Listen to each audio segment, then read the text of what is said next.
গল্পের শুরুতে আমাদের ইয়াউচা প্রাইম নামে একটি গ্রহ দেখানো হয় যা মহাকাশের সবচেয়ে নিষ্ঠুর শিকারী বা প্রিডেটরদের বাসস্থান। এই গ্রহের একটি নিয়ম ছিল, যদি তুমি তোমার চেয়ে দুর্বল কাউকে হত্যা না করো তবে সেই তোমাকে হত্যা করবে। এখানে আমরা ডেক নামের এক ইয়াউচাকে দেখতে পাই, যে তার বাবার কাছে নিজেকে শক্তিশালী প্রমাণ করার জন্য নিজের ভাইকেই শিকার করতে এসেছিল। ডেক গুহায় পৌঁছায়, কিন্তু তার ভাই ভোকান আগে থেকেই সেখানে তার জন্য অপেক্ষা করছিল।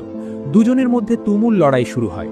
অনেক চেষ্টা করা সত্ত্বেও ডেক তার ভাইকে হারাতে ব্যর্থ হয়। অবশেষে ভোকান ডেককে তার সামনে হাঁটু গেড়ে বসতে বলে। ডেক তা করতে অস্বীকার করলে ভোকান তাকে একটি গভীর খাদে ছুঁড়ে ফেলে দেয়। সে মনে করে ডেক মারা গেছে এবং ভাইয়ের মৃত্যুর শোক পালন করতে শুরু করে। কিন্তু ঠিক তখনই মৃত্যুকে জয় করে ডেক উঠে আসে এবং বলে, দেখ ভাই, আমি এখনো বেঁচে আছি। ভোকান আর তার সাথে লড়াই করতে চায়নি, কারণ তার মনে হয়েছিল ডেক এখনো প্রস্তুত নয়।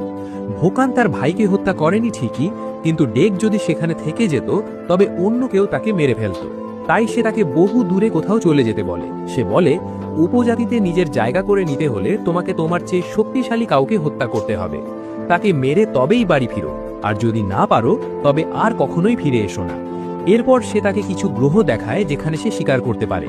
শর্ত ছিল সেখানকার সবচেয়ে শক্তিশালী প্রাণীটিকে হত্যা করতে হবে, তবেই সে ফিরে আসতে পারবে। ডেক জিনা নামের একটি গ্রহ বেছে নেয়, কিন্তু ভোকান তাকে তার পছন্দ বদলাতে বলে, কারণ জায়গাটি ডেথ প্ল্যানেট বা মৃত্যুপুরী হিসাবে পরিচিত ছিল। সেখানকার সবচেয়ে শক্তিশালী প্রাণী ছিল কালিস্ক, যাকে কেউ হত্যা করতে পারত না, এমনকি তাদের বাবাও তাকে ভয় পেতেন। কিন্তু ডেক বলে, তাহলে ওটাই হবে আমার শিকার। বাবা আমাকে দুর্বল বলেছেন, তাদের ভুল প্রমাণ করতে হলে আমাকে সবচেয়ে শক্তিশালী প্রাণীটিকেই হত্যা করতে হবে। যখন ভোকান ডেককে সেখানে পাঠাতে যাবে, ঠিক তখনই সে একটি মহাকাশ যান এগিয়ে আসতে দেখে। সেই মহাকাশ যান থেকে নেমে আসেন তাদের বাবা নো, যিনি তাদের উপজাতির সবচেয়ে নিষ্ঠুর শিকারী। বাবার সম্মানে নিজের রক্ত ঝরিয়ে ডেক তাকে স্বাগত জানায়, কিন্তু তাকে জীবিত দেখে নোয়া মোটেও খুশি হলেন না। তিনি ভোকানকে জিজ্ঞেস করে কেন সে এখনো তার মিশন শেষ করেনি। ভোকান ডেকের পক্ষে নিয়ে বলে, ও এখনো নতুন, শিকার করার জন্য ওর আরও একটা সুযোগ পাওয়া উচিত। কিন্তু নোয়ার ডেককে তাদের উপজাতির দুর্বলতা বলে মনে করতেন, আর ইয়াউচা জাতির নিয়মই ছিল দুর্বলদের মেরে ফেলা।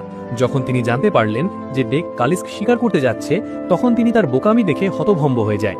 তিনি ভোকানকে বলে, তোমার উচিত ছিল ঘুমের মধ্যেই ওকে মেরে ফেলা। বাবার মুখে এমন কথা শুনে ডেকের হৃদয় ভেঙে যায়। নোয়ার তাকে বন্দী করে এবং তার ছেলে ভোকানকে বলে তাকে হত্যা করতে। ভোকান তাকে শেষ করার জন্য তলোয়ার বের করে, কিন্তু সে জানত তার বাবা ভুল করছেন। তাই সে তার ভাইকে হত্যা না করে তাকে জাহাজের ভিতরে ঠেলে দিল। এটা দেখে নোয়া প্রচণ্ড রেগে যায়। তিনি অদৃশ্য হয়ে যায় এবং নিজের বড় ছেলের ওপর একের পর এক আক্রমণ করে, যা তাকে মারাত্মকভাবে আহত করে। তিনি বলে, দুর্বলকে সমর্থন